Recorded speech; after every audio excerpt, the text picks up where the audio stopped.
boy. A comedian on top of it all. Yeah. Full of baloney. My name is Andrea Luna, and this is for my informative speech for COMM101. Good morning, everybody. Good morning.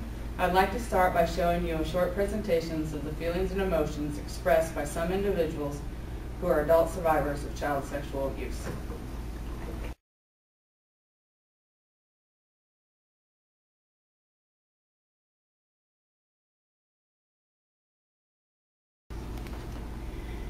I'd like everyone to close their eyes and think of a situation in their life that is either painful or traumatic.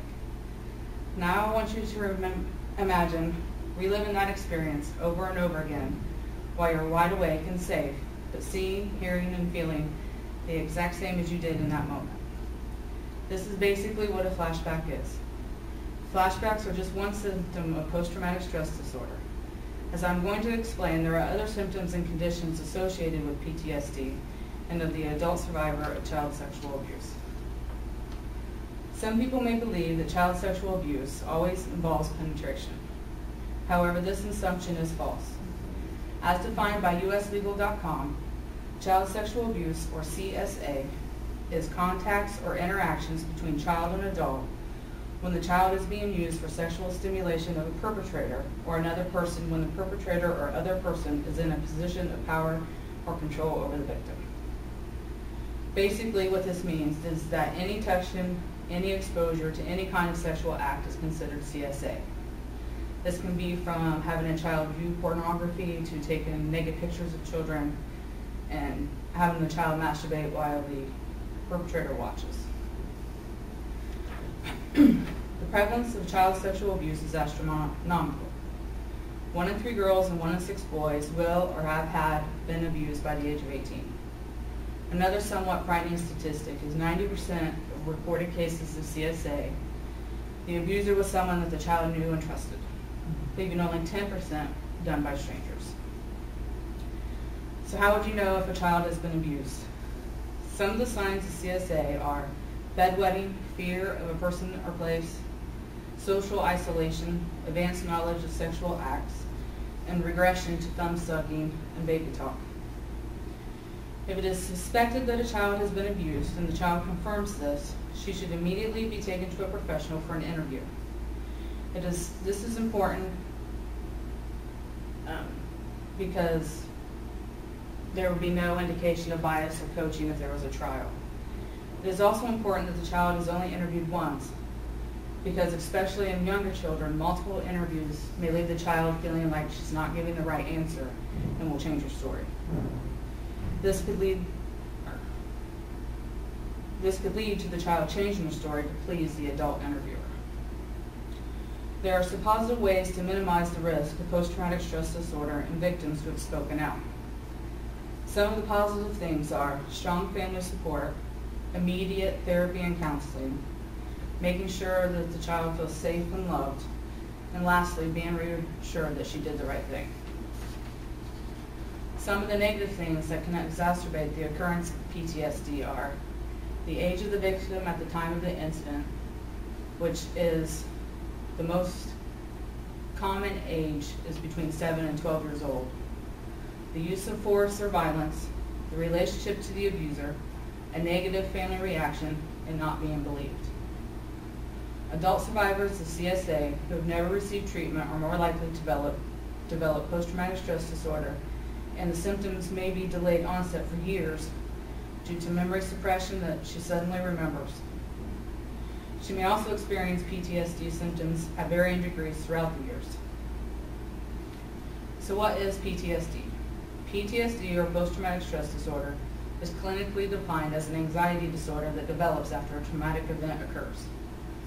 The traumatic event can be anything from a traffic accident to a natural disaster, or from a combat vet to what we were discussing here today, abuse or assault victims. The criteria for diagnosis of PTSD has many different parts and degrees associated with it. I'm going to describe the top 3 symptoms to meet the criteria.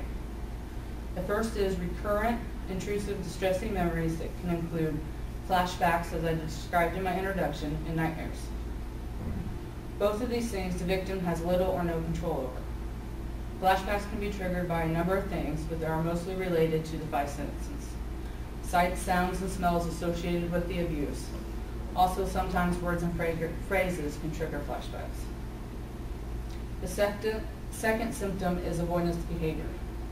This can range from a victim avoiding people, places, and things that remind her of the abuse. And this can also be when the victim avoids making plans for the future. The last symptom is increased arousal. Increased arousal can range from the inability to fall asleep, hypervigilance, irritability or angry outbursts, and an exaggerated startle response. This is by no means a complete list of symptoms outlined in the criteria. Some other rare conditions can arise from PTSD are multiple personality disorder, dissociative disorder, hallucinations, and delusions. The treatment for PTSD is usually 2 parts. The first is therapy. Therapy is the most important aspect of CSA. The 2 most common types of therapy used are cognitive behavior therapy and dialectical behavior therapy. These 2 therapies are very similar. The basic difference is that with dialectical behavior therapy, the therapist focuses on the patient's emotional regulation, stress response, and acceptance. Sometimes medication is necessary for the recovery of PTSD.